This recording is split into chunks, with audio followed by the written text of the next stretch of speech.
ഈ റൂം മേക്കറൊക്കെ ചെയ്യാൻ ആഗ്രഹിക്കുന്നവർ ഏറ്റവും കൂടുതൽ വാങ്ങാൻ ആഗ്രഹിക്കുന്നത് നമ്മുടെ വിസ്റ്റീരിയ ഫ്ലവേഴ്സാണ്.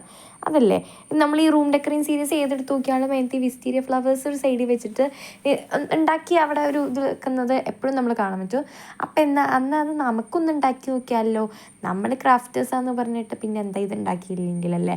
അപ്പോൾ ഒന്നുമില്ല, അതേ കളർ ടിഷ്യൂ പേപ്പർ അത് സാധാ ടിഷ്യൂ പേപ്പർ എടുത്തിട്ട് ഇതേപോലെ വെട്ടിക്കൊടുത്തിട്ട് ഒരു നൂല് കോർത്തിട്ട് അതിൻ്റെ ഉള്ളിലേക്ക്, നൂലല്ലെങ്കിൽ നിങ്ങൾക്ക് കമ്പി കൊടുക്കാം കേട്ടോ, നമ്മൾ മറ്റേ പൂ ഉണ്ടാക്കുന്ന കമ്പിയിൽ അതെടുത്തിട്ട് ഇതിൻ്റെ അടിയിൽ പശ വെച്ചിട്ട് ഓരോന്ന് ഇങ്ങനെ വയ്ക്കുക. ഇച്ചിരി ഗ്യാപ്പ് ഇട്ട് കൊടുക്കണം കേട്ടോ, എങ്കിലാണ് കൂടുതൽ ഭംഗി വരിക ഒട്ടിക്കാൻ നേരത്ത്. അങ്ങനെ ഇതുപോലെ എടുത്ത് ഒട്ടിച്ച് കൊടുത്തുകൊണ്ടിരിക്കുക.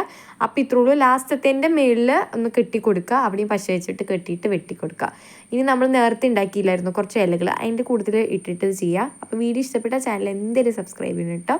അപ്പോൾ എന്തായാലും ലൈക്ക് ചെയ്യുക. അപ്പോൾ നിങ്ങൾക്ക് എന്തോ ഈ റൂം ഡെക്കറിങ് സീരീസ് ആണോ, ടേബിൾ മേക്കറോ ആണോ, ഡെസ്ക് മേക്കറോ, അങ്ങനെ എന്താ വേണ്ടതെന്ന് വെച്ചാൽ നിങ്ങൾ കമൻറ്റ് ചെയ്യട്ടോ.